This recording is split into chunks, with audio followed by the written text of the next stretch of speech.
Yeah! Isa na namang freehand tattoo na original design ang ating gagawin. Kung ano lang ang nasa isipan ko, yun ang aking iginuhit at ang request ni ma'am is dragon. Original dragon po yan.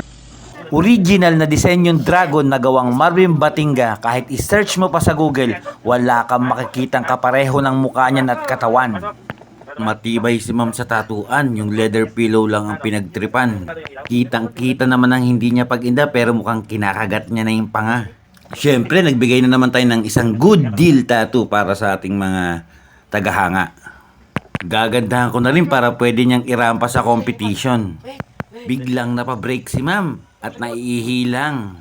Yosi at merienda na rin. Tapos na ang outline at doon na tayo sa shading.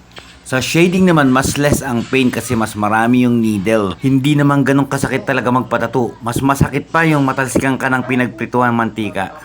Sa gawing buto ng forearm, kaya medyo may konting vibration. Mostly ang hinahanap-hanap sa tattoo is hindi lang yung art. Kasama na rin yung vibration na nararamdaman natin sa balat at yung konting sting ng parang bubuyog. Kaya sa mga wala pang tattoo dyan, itry nyo para maramdaman nyo kung ano yung sting ng bee at yung vibration na may konting pain. Mag-book na kayo ng appointment at i-PM nyo po ako. Ayan, tapos na ang ating original dragon design. Freehand and Freestyle by Marvin Batinga.